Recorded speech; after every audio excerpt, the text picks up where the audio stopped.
Good morning, Gators. Welcome back to another edition of Swamp Talk. I'm Isaiah. And I'm Chandler. Seniors who are applying for scholarships through the National Honor Society. The deadline is this Friday, December 7th. If you have any questions, please see Ms. Rulison. This month, the Lemon Club is having a holiday gift drive. The club has a tree set up in the front office that has wishes from different children. Please consider supporting this cause and deliver the gifts to Mrs. Smith in room 206. Please make sure the gift is unwrapped. There are more ways to donate during the season as well. The LOLHS FSA Club is participating in a county-wide food drive, bringing in any non-perishable food donations over the next few weeks. The grade levels are competing, and whichever class has the most donations will be able to pie their administrator.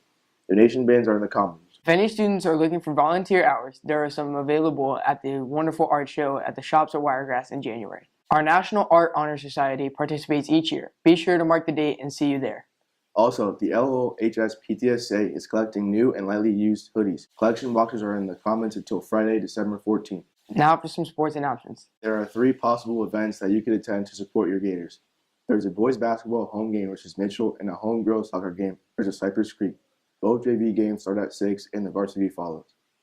The third game you could attend is the 4th annual Pasco East-West All-Star football game at Sunlake High School at 7 p.m. Make sure to come out to support all of our Gators. For any students interested in spring baseball, there will be a meeting on December 12th at 2 o'clock in the lower cafeteria. Now to a weekend review segment. Good afternoon, Gators. I'm Cole. And I'm Hannah. Welcome back to the Week in Review, where we fill you in on a few events happening in our world. On December 1st, 2018, World AIDS Day, former U.S. President H.W. Bush passed away. He was 94 years old. At 1:30 p.m. last Saturday, a small plane crashed into the roof of a child therapy center in Fort Lauderdale, lighting the building on fire. Although no one inside was seriously injured, the pilot and passenger died on impact. They have yet to be identified. On Friday, November 30th, the city of Anchorage, Alaska, the most heavily populated city in the state, was struck by a major 7.0 earthquake. As a result, several roads and buildings broke apart and collapsed. No casualties have been reported. Today marks the 77th anniversary of the bombing of Pearl Harbor. The Japanese shocked the world when hundreds of kamikazes and bombers rained down on U.S. naval warships and destroyed many U.S. airplanes on U.S. soil. The United States had no choice but to enter World War II the next day on December 8, 1941. We suffered a huge blow with 3,700 U.S. soldiers, 48 to 68 civilian casualties, while there was only 50 Japanese soldier casualties. There is a memorial to the U.S. soldiers who lost their lives for defending our country on that day, called the USS Arizona Memorial.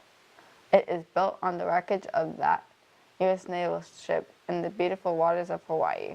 That's all for this week, Gators. See you next time for another edition of the Week in Review. Now to a Hanukkah segment.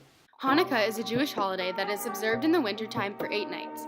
It is also commonly referred to as the Festival of Lights. We sat down with Mr. Berger to find out more about this holiday and some of his favorite traditions during this time of year. Well, Hanukkah is the actual word it means rededication.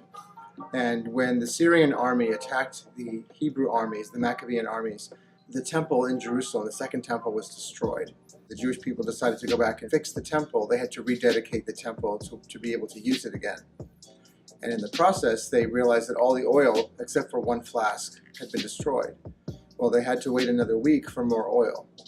And they were afraid that the oil would not last. But through the miracle, as we know, the miracle of Hanukkah, one of them is that the oil lasted for 8 days. But one of the other miracles of Hanukkah is that the Maccabean army, which was a very tiny army, managed to defeat the Syrians against all odds.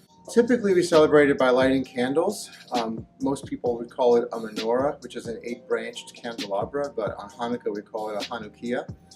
And typically we light 1 candle per night, and there's an extra candle that we use to light those candles with. So on the first night of Hanukkah, you'd see 2 candles. On the second night, you'd see 3 candles, and so on. People would typically eat foods fried in oil like potato latkes, potato pancakes, or fried donuts.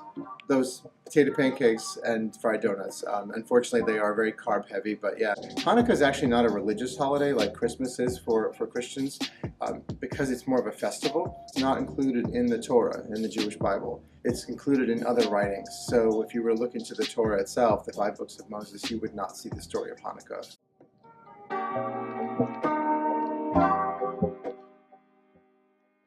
That's all for today, Gators. Have a great weekend and tune in next time for another edition of Swamp Talk.